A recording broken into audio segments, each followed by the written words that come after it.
They tried to break him, financially and emotionally, but things didn't go as planned. Like the video, subscribe the channel, and turn on post notifications so you never miss a story. The hushed tension in the courtroom of the Orleans Parish Civil District Court was palpable. Sunlight streamed through the tall windows, illuminating dust motes dancing in the air, but doing little to warm the anxious chill that gripped Samuel. He sat stiffly on the hard wooden bench, his gaze fixed on the imposing figure of Judge Thompson, who was currently presiding over another case. Samuel's own hearing was next, the one that could decide his financial future, and, by extension, Lily's. Judge Evelyn Thompson was known for her no-nonsense demeanor and her sharp legal mind. She had a reputation for seeing through frivolous arguments and ensuring fairness prevailed in her courtroom. Today her expression was neutral, a mask she often wore before delivering a verdict. Across the aisle sat Mara, Samuel's ex-wife. She exuded an air of practiced composure, her gaze occasionally flicking towards Samuel with a hint of something he couldn't quite decipher. Was it triumph? Or perhaps a flicker of nervousness? Beside her sat Mr. Everett, her lawyer. He was a picture of polished confidence, his expensive suit and neatly combed hair adding to the impression of a man who rarely lost. He was known for his aggressive tactics and his ability to sway juries, though this case would be decided by Judge Thompson alone. Samuel's own legal representation, Ariana, sat beside him. While not a lawyer herself, her paralegal expertise and sharp intellect had proven invaluable over the past few weeks. Her calm presence was a small comfort in the storm brewing around him. He glanced at her, and she offered a reassuring nod. Their story had begun like many others. Samuel and Mara met in college, fell in love, and married. Lily came along a few years later, a bright and joyful addition to their lives. But somewhere along the way, the paths they were on diverged. What started as subtle disagreements grew into irreconcilable differences, culminating in a painful divorce 3 years ago. The initial custody and child support agreement had been relatively amicable. Samuel had primary custody of Lily, and Mara had visitation rights and paid a modest amount of child support, reflecting her then part-time employment. However, things had taken a sharp turn recently when Samuel received the unexpected legal demand for a drastic increase in the support he was to pay Mara. 10 minutes later, Judge Thompson cleared her throat and the courtroom quieted. Next case, Johnson versus Johnson. Samuel's heart pounded in his chest. This was it. He stood up, Ariana beside him, as Mr. Everett and Mara also rose. They approached the front of the courtroom and stood before the judge. "Mr. Everett, you may begin," Judge Thompson said, her voice clear and steady. Mr. Everett stepped forward, a practiced smile on his face. "Thank you, Your Honor.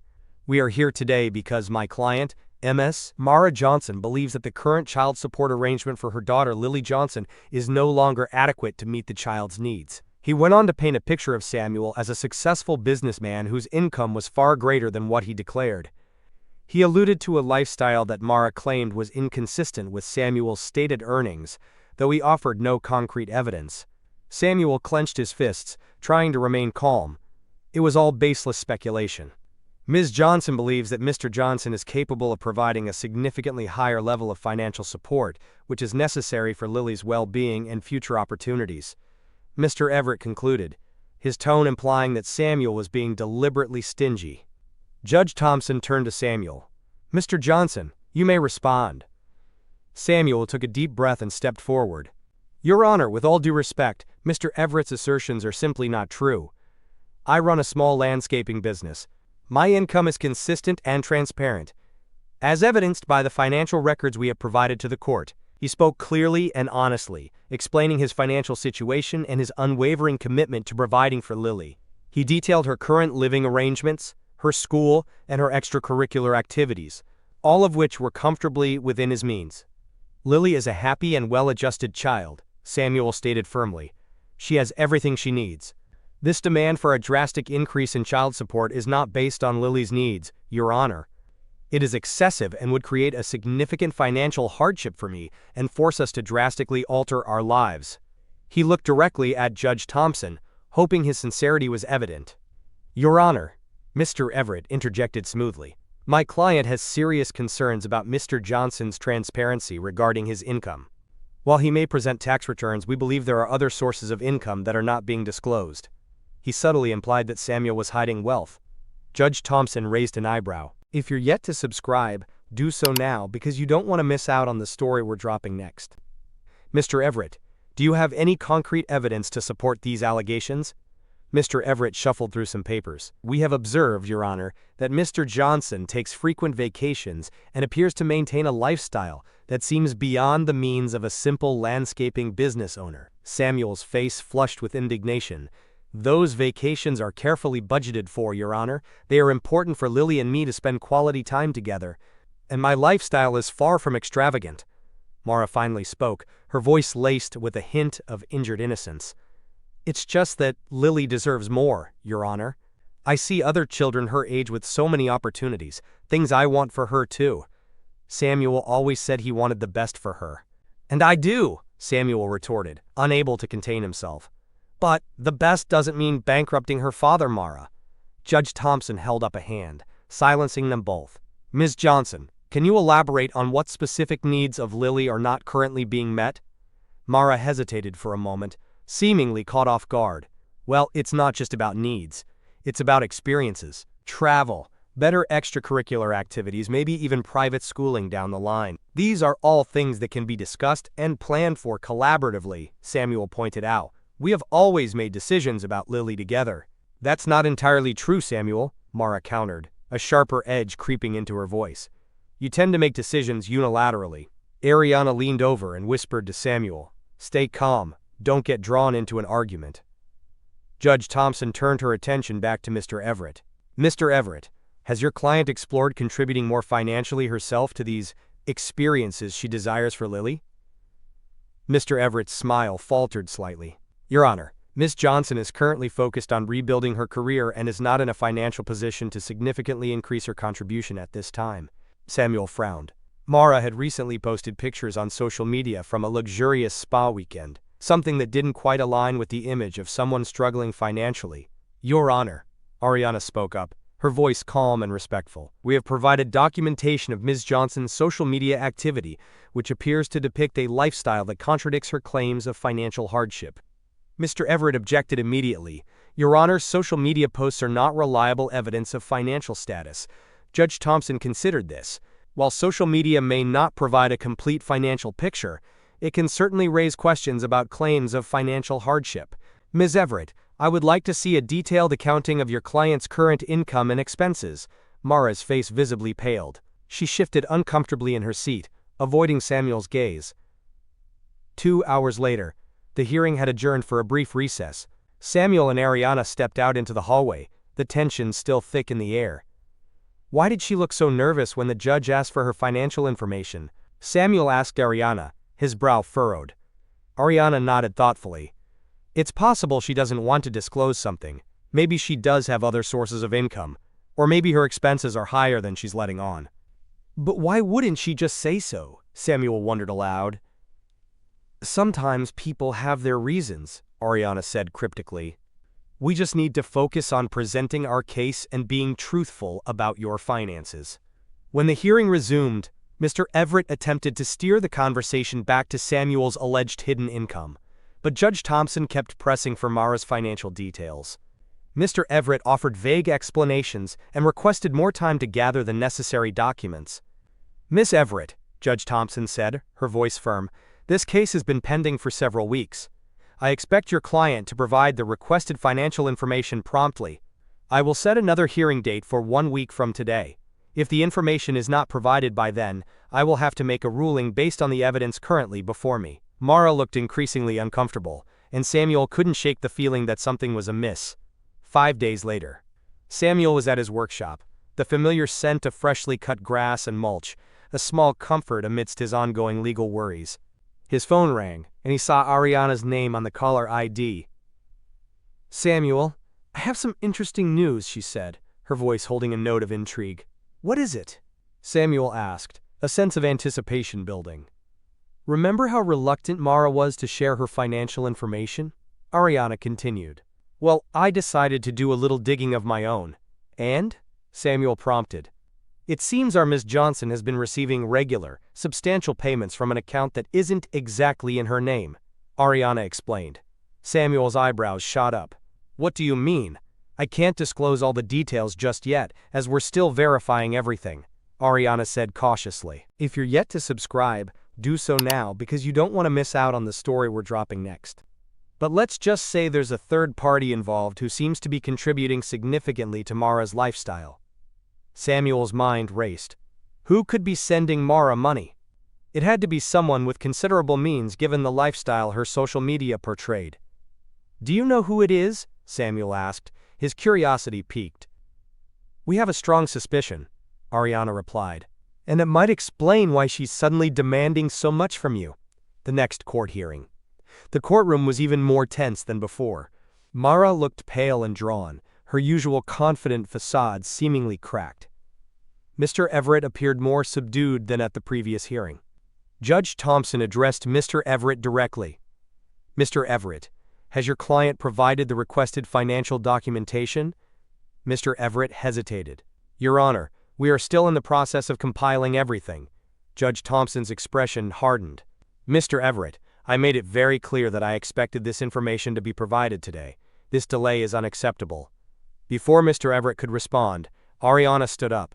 Your Honor, with the court's permission, we have uncovered some information that we believe is pertinent to this case and may explain Ms. Johnson's reluctance to disclose her finances. Judge Thompson looked intrigued. Miss Ariana, you may proceed. Ariana addressed the judge directly. Your Honor, through our investigation we have discovered that Ms. Johnson has been receiving significant financial support from a third party. These payments have been ongoing for a considerable period and appear to be substantial enough to significantly impact her financial situation. Mr. Everett immediately objected. Your Honor, this is irrelevant. What my client does with her personal life is not the court's concern. With all due respect, Mr. Everett, Judge Thompson countered. Ms. Johnson has presented a case based on her alleged financial need. Evidence of substantial undisclosed income directly contradicts that claim. I believe this information is highly relevant, she turned to Mara. Ms. Johnson, is this true? Are you receiving financial support from a third party? Mara's composure finally crumbled. Her eyes welled up with tears, and she looked pleadingly at Mr. Everett. Your Honor, Mr. Everett interjected, trying to regain control. My client has a right to privacy. That right is somewhat diminished when she is seeking financial support from this court based on claims of need, Judge Thompson stated pointedly. Ms. Kwai here. Johnson, I need an answer. Mara finally spoke, her voice barely above a whisper. Yes, Your Honor, I have been receiving some financial assistance. And who is this assistance from? Judge Thompson pressed. Mara hesitated again, her gaze darting around the courtroom. Mara took a shaky breath. It's Julian. A ripple of surprise went through the small courtroom. Samuel felt a jolt of shock. Julian was a name he vaguely recognized. A wealthy businessman who had been a casual acquaintance of both him and Mara years ago, before their marriage even. He hadn't seen or heard from Julian in ages. Judge Thompson raised an eyebrow, clearly intrigued. Julian, can you please provide the court with his full name? Julian Devereaux, Mara replied, her voice trembling. And what is the nature of this financial assistance, Ms. Johnson? Judge Thompson continued. He's been helping me out, Mara stammered. Just gifts, really. Gifts that amount to a significant sum, I presume? Judge Thompson asked, her tone skeptical. Ariana stepped forward again. Your Honor, our investigation indicates that these gifts have been substantial and regular, totaling a significant amount of money over the past year. Mr. Everett tried to interject. Your Honor, even if my client has received some financial assistance, that does not negate Mr. Johnson's parental obligations. Of course not, Mr. Everett, Judge Thompson replied. But it certainly calls into question the basis for Ms. Johnson's claim of financial hardship and the necessity for such a drastic increase in child support from Mr. Johnson. She turned back to Mara. Ms. Johnson, you stated earlier that the increased child support was needed for Lily's, quote, experiences and future opportunities. Were you aware that Mr. Devereaux was providing you with funds that could potentially cover these expenses? Mara hesitated again, looking increasingly trapped. Well, yes, but that's different. That's personal. Personal, perhaps, Judge Thompson said, her voice firm. But when you come before this court seeking financial support based on need, all relevant financial information must be disclosed. Your failure to mention this significant source of income is concerning." Samuel watched the exchange, a mixture of disbelief and a dawning understanding washing over him. Could this be why Mara was suddenly demanding so much money? Was she trying to double dip, receiving support from Julian while also trying to extract a large sum from him? If you're yet to subscribe, do so now because you don't want to miss out on the story we're dropping next. 5 minutes later, Judge Thompson addressed both parties. "Given this new information, I am going to take a brief recess to consider the implications. I expect both parties and their representatives to be available to resume in 1 hour." As the judge left the courtroom, a tense silence hung in the air. Samuel turned to Ariana, his mind reeling. "Julian Devereaux? I haven't thought about him in years. What's his connection to Mara?" Ariana nodded. "It seems they reconnected sometime after your divorce.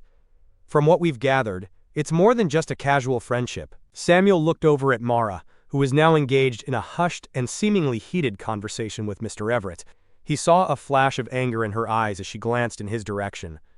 "This changes everything, doesn't it?" Samuel said to Ariana. "It certainly does," she replied. Her claim of financial hardship just lost a lot of credibility. 1 hour later, the courtroom reconvened. Judge Thompson returned to the bench, her expression thoughtful. She looked directly at Mara. "Ms. Johnson," she began, her voice calm but firm. "You stated that the financial assistance you receive from Mr. Devereaux is in the form of quote, quote, quote, quote, quote, quote, quote, quote, quote, quote. Can you elaborate on the frequency and amount of these gifts?" Mara hesitated, her gaze fixed on her hands. "It varies, Your Honor, but it's regular." "Regular as in weekly? Monthly?" Judge Thompson pressed. "Monthly," Mara mumbled. "And approximately how much do these monthly gifts amount to?" Mara shifted uncomfortably. After a long pause, she said, "Around $5,000. A gasp escaped Samuel's lips before he could stop himself. $5,000 a month?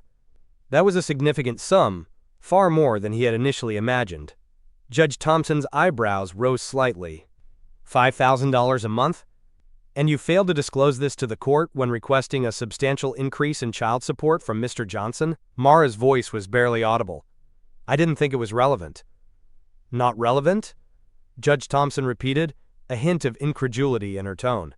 "Ms. Johnson, you are claiming a need for increased financial support for your child while simultaneously receiving a substantial income that you have not disclosed. This court finds that omission to be highly significant." She turned to Mr. Everett. "Mr. Everett, are you aware of this financial arrangement between your client and Mr. Devereaux?" Mr. Everett looked flustered. "Your Honor, I was only recently made aware of the full extent of this assistance." Judge Thompson sighed softly. "This situation is deeply concerning. Ms. Johnson, you have a responsibility to be honest and transparent with this court, especially when matters of child support are involved. Your claim that Mr. Johnson is not providing adequately for Lily is significantly undermined by the fact that you are receiving a substantial undisclosed income." She paused, looking at both Samuel and Mara. "The purpose of child support is to ensure the well-being of the child. It is not intended to be a means for one parent to unjustly enrich themselves, especially when there are attempts to conceal relevant financial information." 15 minutes later, Judge Thompson delivered her ruling. Based on the evidence presented, and particularly the undisclosed financial support received by Ms. Johnson from Mr. Devereaux, this court finds no justifiable basis for an increase in child support from Mr. Johnson. In fact, the court is inclined to believe that Ms. Johnson's financial situation is significantly better than what was initially presented. Samuel felt a wave of relief wash over him, so intense it almost made his knees buckle. "Therefore," Judge Thompson continued, "the request for an increase in child support is hereby denied. Furthermore, given the discrepancies in Ms. Johnson's financial disclosures, Mr. Johnson's legal team may have grounds to file a motion for a review of the existing child support agreement." Mara's face was ashen. Mr. Everett looked equally stunned. "Ms. Johnson," Judge Thompson concluded, her gaze direct, "this court expects full transparency in all future proceedings. Failure to disclose relevant financial information will not be tolerated." The gavel struck, the sound echoing in the now quiet courtroom. Samuel let out a shaky breath, a sense of victory mixed with lingering disbelief. It was over. He had fought back, and he had won. Samuel turned to Ariana, a wide smile spreading across his face. "We did it," he whispered, a feeling of immense gratitude washing over him. Ariana smiled back, a look of satisfaction in her eyes. "You did it, Samuel. You stood your ground, and the truth came out." They exchanged a relieved hug. Samuel watched as Mara, her face still pale, spoke in hushed tones with Mr. Everett. He could see the frustration and anger simmering beneath her carefully constructed facade. "What do you think she'll do now?" Samuel asked Ariana, a hint of apprehension lingering. "It's hard to say," Ariana replied. "She might be angry, but the judge's ruling was pretty clear. And the fact that she was caught withholding information doesn't put her in a good position for future legal battles." Mr. Everett approached them, his usual confident demeanor slightly diminished. "Mr. Johnson," he said, his tone surprisingly neutral, "I believe my client will need some time to process this outcome. We will be in touch regarding the next steps." He offered a curt nod and then guided a still silent Mara out of the courtroom. "What do you think the next steps will be?" Samuel asked Ariana. "He's probably referring to whether they'll try to appeal the judge's decision," Ariana explained. "But honestly, based on what happened today, I don't think they have much of a case." The judge was clearly not impressed with Mara's lack of transparency. "So it's really over?" Samuel asked, a sense of disbelief still lingering. "For now, yes," Ariana confirmed. But the judge did mention the possibility of reviewing the existing child support agreement. Given Mara's improved financial situation, thanks to Mr. Devereaux, that might be something you want to consider. Samuel hadn't even thought that far ahead. He was still processing the relief of not having to face the exorbitant demand. But the idea of potentially adjusting the original agreement felt like a logical next step. "Let's talk about that later," Samuel said. "For now, I just want to go home and tell Lily the good news." As they left the courthouse and stepped out into the bright Louisiana sunshine, Samuel felt a weight lift completely from his shoulders. The past few weeks had been filled with anxiety and uncertainty, but he had faced the challenge head-on and emerged victorious. He had fought back to protect his daughter and his future, and he had won. The ordeal had been a stark reminder of the complexities and potential pitfalls of divorce, but it had also shown him his own strength and resilience. He knew that whatever the future held, he would always fight for Lily. This whole situation highlights the importance of honesty and transparency, especially within legal proceedings involving family matters. It also underscores the need for individuals to stand up for themselves and their rights when faced with unfair or unreasonable demands. Furthermore, it reminds us that appearances can be deceiving, and it's crucial to look beyond the surface to uncover the full truth of a situation. Make sure you like the video, subscribe to the channel, and turn on post notification so you receive another story.